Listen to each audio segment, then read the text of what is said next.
Hello everyone. मैं सचिन गुप्ता आपका बहुत बहुत स्वागत करता हूं। मैंने कल एक शॉर्ट वीडियो बना के यूट्यूब पे पोस्ट किया था जिसमें आईसीआई के एक क्वेश्चन में जो मिस्टेक थी उसके बारे में बताया था। बहुत सारे लोगों के फ़ोन आ रहे हैं या वो पूछ रहे हैं, सर क्या ग्रेस मार्क्स मिलेंगे? ये एक मिस्टेक है। कुछ बच्चे कहते हैं कॉमन सेंस की बात थी। इसके ऊपर हम चर्चा करेंगे। मैं आपके साथ उस पूरे क्वेश्चन को आज के इस सेशन में सॉल्व करूंगा। एक बहुत छोटा-सा वीडियो मैं आपके लिए लेकर आया हूं जिसमें उसी क्वेश्चन का आपको प्रॉपर सॉल्यूशन देंगे। आगे बढ़ने से पहले मैं आपको बताना चाहता हूं, हम लोग अनअकैडमी में अब सब्जेक्ट वाइज सब्सक्रिप्शन देते हैं, ग्रुप वाइज नहीं देते इन सीए फाइनल कैटेगरी। आप मेरा सब्जेक्ट एससीएमपी चूज कर सकते हैं। अब चेंजेस ये हैं, आप लाइव की बजाय रिकॉर्डेड क्लासेस कर सकते हैं। रिकॉर्डेड हाई क्वालिटी वीडियो और बेहतर साउंड सिस्टम के साथ है। ये आपको वैसे ही फील देगी जैसे बाहर पेन ड्राइव और गूगल ड्राइव आप देखते हैं। हमारी एडवांटेज ये है, हम आपको यहाँ पर अनलिमिटेड व्यूज देते हैं। साथ में हम लोग आपके लिए एवरी मंथ 20 आवर्स के लाइव डाउट सेशन रखते हैं जिसमें आप अपने कोर्स को करते करते हमारे से लाइव में डाउट भी पूछ सकते हैं। आपको सब्सक्रिप्शन का अमाउंट स्क्रीन पे दिख रहा होगा, आप उसको ले सकते हैं मेरा कोड SGCA यूज करते हुए। अब मैं आपके साथ कनेक्ट करूंगा सीधा उस सवाल पर जो इस बार एग्जाम में आया था और जिसकी चर्चा हमने आपके साथ प्रीवियस एक वीडियो में करी थी। ये क्वेश्चन है। वैसे मैं बताना चाहता हूं, पहले ये क्वेश्चन एक आरटीपी में हुआ करता था, क्योंकि आपको मालूम है आईसीआई की साइट पे 4 ही आरटीपी अवेलेबल होते हैं। तो जब वो पुराने आरटीपी हटाते हैं तो उसको स्टडी में डाल देते हैं। इस तरह का क्वेश्चन स्टडी मटेरियल में भी है। अब सवाल यह है, क्या ये मिस्टेक है? देखिए, 3 घंटे के पेपर के अंदर जो एक स्टूडेंट है, अगर हम उसके एंगल से सोचे, वो बेहद प्रेशर के अंदर होता है। और कहने को 5 सवाल हैं, बट हर क्वेश्चन के कुछ पार्ट्स होते हैं। किसी क्वेश्चन में वो फंस जाता है, अटक जाता है। उसके बाद जब वो इस तरह के क्वेश्चंस पढ़ता है जहां पर कुछ प्रिंटिंग एरर है, डिपार्टमेंट सी दे दिया, तो वो ऐसा नहीं सोचता कि कुछ गलत होगा, उसको लगता है कुछ ट्रिकी पॉइंट होगा, क्योंकि ऐसा उसने बहुत बार एग्जाम पेपर में फेस किया है। जबकि ये चीज नहीं है, ये कोई ट्रिकी पॉइंट नहीं था, ये सरासर मिस्टेक थी। और ये मिस्टेक कैसे होती है? जब हम सवालों को कॉपी पेस्ट करते हैं। हम भी आईसीआई को लिखेंगे कि इस क्वेश्चन के लिए बच्चों को जरूर कुछ ना कुछ कंसिडरेशन देनी चाहिए, क्योंकि उन्होंने इस क्वेश्चन को पेस्ट तो कर दिया बट उसमें चेंजेस नहीं करे। एनी हाउ, इस क्वेश्चन का आंसर मैं आपके साथ डिस्कस करने जा रहा हूं। आइए। ABC Limited is a manufacturer of motorbike. It has two division: Assembly Division A, Manufacturing Division P. Division P manufactures the part which may be used by Division A as well as outside customers. Division A gets its entire requirement for the parts from Division P. Division P operates at full capacity with no inventory at the beginning at the end of the year. It means production is equal to sales. As per company's policy, demand for Division A has priority over external customers. Internal transfer पहले करना है. The data of Division P for the year is given below. Production capacity 1,50,000 है, पूरी तरह से use कर रहे हैं. एक्सटर्नल कस्टमर का सेलिंग प्राइस है, वेरिएबल कॉस्ट दे रखा है. Transfer price to division A, any opportunity cost in the form of lost sales. Total sale including transfer to division P 81 crore की टोटल सेल्स इन्होंने करी है. Sales made to external customer 75,000 units. This year there was an additional demand for the external customer for 27,000 component. However, since Division C operated at full capacity, this demand were not catered to. अब ये जो Division C है, ये एक mistake है. It should be P. देखिए, जब हम पढ़ा रहे हैं हम तो आइडेंटिफाई कर पा रहे हैं, लेकिन आप उस स्टूडेंट के बारे में सोचिए जो बेहद प्रेशर के अंदर फाइनल का एग्जाम देने के लिए गया है. इसके ऊपर भी उसने कुछ क्वेश्चन अटेम्प्ट किए होंगे, हो सकता है वहां पे वो कहीं अटक गया हो, फंस गया हो, तो इधर उसका इतना दिमाग नहीं चलेगा. वो तो ये सोचेगा सी कहां से आ गया. Total sale including transfer to division P. आप डिवीजन पी का तो डेटा दे रहे हैं और कह रहे हैं इंक्लूडिंग डिवीजन पी. ये होना चाहिए था ए. The demand was not cater to. इसके कुछ पार्ट्स हैं. Analyse sales in terms of rupees and units made by division P to both external internal customer. Recommend the transfer price range that would promote goal congruence. Discuss the effect of change in external demand on transfer price of the company assuming current policy continues. Discuss advantage, disadvantage and behavioral consequences of transfer price at variable cost method. क्योंकि बहुत छोटा सा हम ये session रख रहे हैं, मैं इस क्वेश्चन का एक फोटो बना के आपको समझा देता हूं कि हम कैसे इस क्वेश्चन को सॉल्व कर सकते हैं। देखिए, यहां पर दो डिवीजन है, एक है ए और एक बी।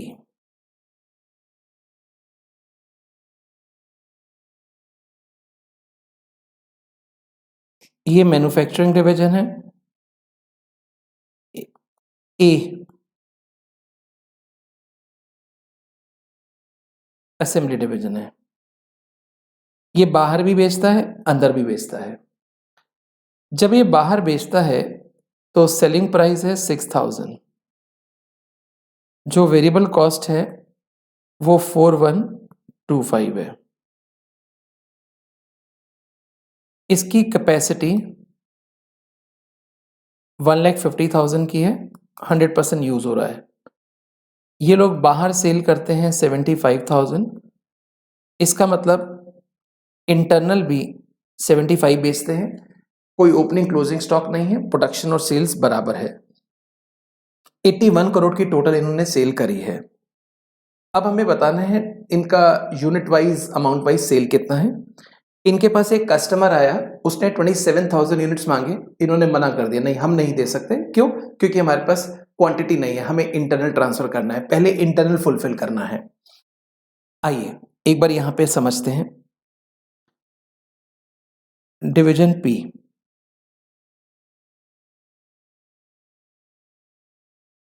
External, internal, total. जितना प्रोडक्शन है उतना सेल्स, 1,50,000 यूनिट्स। एक्सटर्नल सेल 75,000 है, तो बैलेंसिंग फिगर आ गई 75,000। इन्होंने कहा हमने टोटल सेल रुपीस में करी है 81 CR की। अब बाहर तो किसी भी तरह का कोई कंसेशन नहीं रहेगा। 75,000 यूनिट्स इंटू 6,000, देखते हैं कितना टोटल आता है।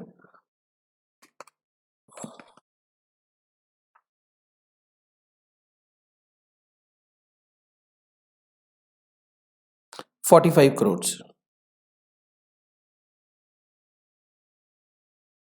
ये बैलेंसिंग फिगर आ जाएगी -81, 36 करोड़। लेकिन इस 36 करोड़ का ब्रेकअप देना है। मैं आपको बताना चाहता हूं, इन्होंने जब इंटरनल ट्रांसफर करा तो इसने ए को बोला होगा, देख मेरे पास एक कस्टमर आया था, वो 27,000 मांग रहा था, मैंने उसको 27 ना देते हुए तेरे को दिया है, तो इसके लिए मैं अपनी अपॉर्चुनिटी कॉस्ट ऐड करूंगा और जो डिफरेंस है, बचे हुए यूनिट्स हैं, वो मैं तेरे को अपनी वेरिएबल कॉस्ट पे दे दूंगा क्योंकि मेरी उसकी कोई अपॉर्चुनिटी नहीं है। तो एक तरह से 75,000 में से 27,000 तो अलग कर दिए, 48,000 अलग कर दिए। ये तो वेरिएबल कॉस्ट पे ट्रांसफर होंगे और ये variable cost plus contribution lost पे। ये कैसे आएगा मैं अभी आपको इसका बता दूंगा। एक बार चेक करके देखते हैं कि टोटल आंसर कितना आ रहा है।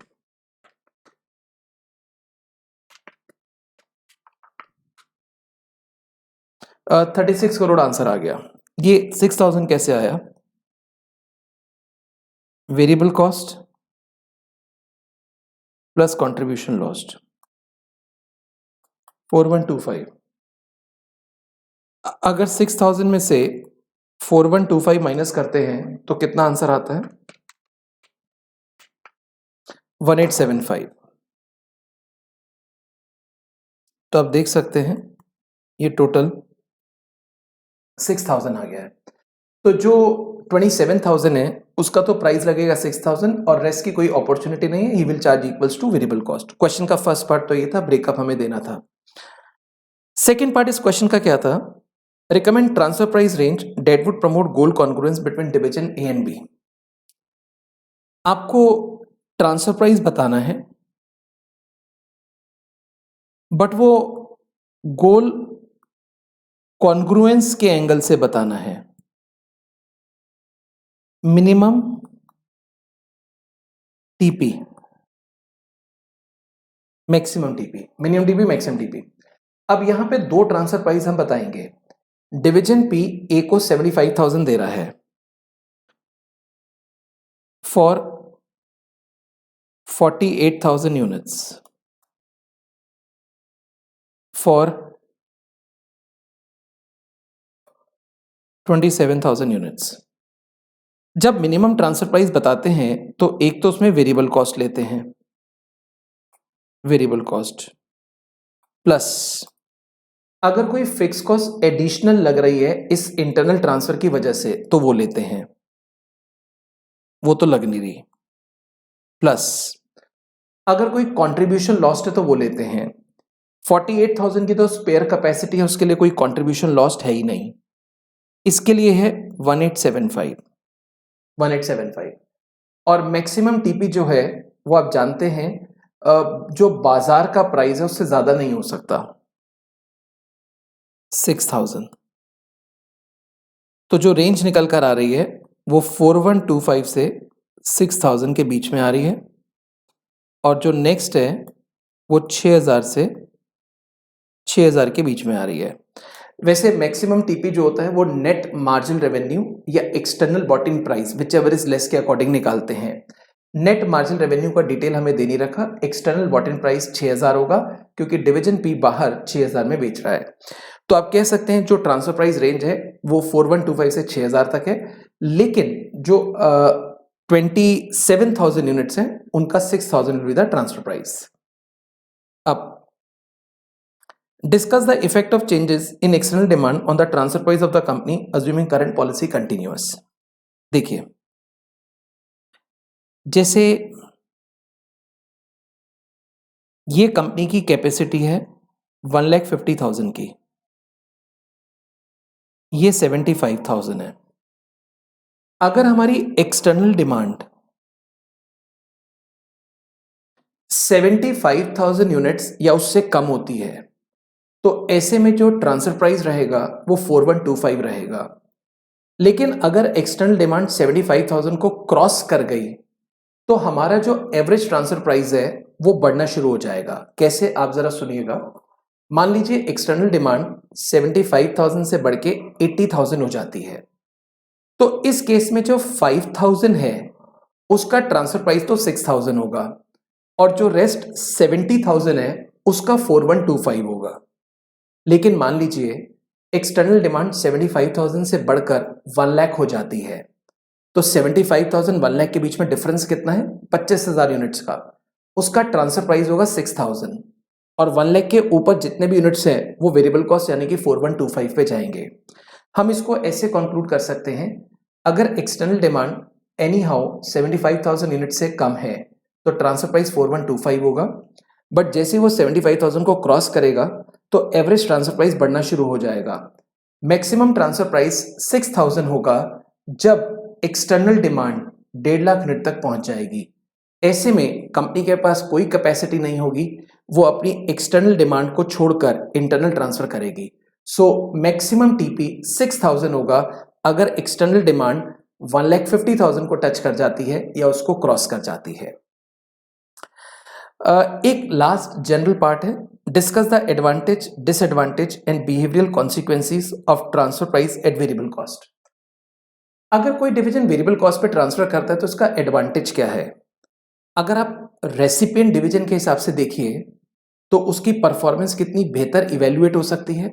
वो कंपनी को प्रॉफिट दिखा सकता है, भाई देखो मैं कितने कम में खरीद के लेकर आया, इससे कम में तो रेसिपिएंट को मिलेगा ही नहीं। जहां तक ट्रांसफरिंग की बात है, एटलीस्ट उसको कंट्रीब्यूशन 0 हो रहा है, नेगेटिव में तो नहीं जा रहा। अब अगर आप डिसएडवांटेज की बात करेंगे तो यहां पर जो ट्रांसफरिंग डिवीजन है वो डीमोटिवेट हो जाएगा। उसका कारण है कंट्रीब्यूशन भले ही 0 आ रहा है लेकिन जो उसका प्रॉफिट है वो तो नेगेटिव आएगा। नेगेटिव प्रॉफिट आने की वजह से उसको डीमोटिवेशन हो जाएगा। बिहेवियरल कॉन्सिक्वेंसेस, बिहेवियरल कॉन्सिक्वेंसेस का मतलब होता है जब इस तरह का ट्रांजैक्शन होगा तो उसके नेचर पर, बिहेवियर पे क्या फर्क पड़ेगा। वो डरा डरा सा रहेगा, डिमोटिवेट हो जाएगा। कल को कंपनी की मैनेजमेंट कहेगी हम आपके डिपार्टमेंट की कैपेसिटी इंक्रीज करते हैं, वो मना कर देगा। हम एक्स्ट्रा कैपिटल इन्फ्यूज कर देते हैं, वो मना कर देगा। उसका रीजन है, उसको मालूम है अभी से ही मेरे सिर पे फिक्स कॉस्ट इतनी टंग रही है, अगर कैपेसिटी बढ़ गई तो डेप्रिसिएशन इंटरेस्ट बढ़ जाएगा, और कैपिटल इन्फ्यूज कर दी तो उसकी अपॉर्चुनिटी कॉस्ट बढ़ जाएगी, जबकि ट्रांसफर तो मेरे को वेरिएबल कॉस्ट पे ही करना है।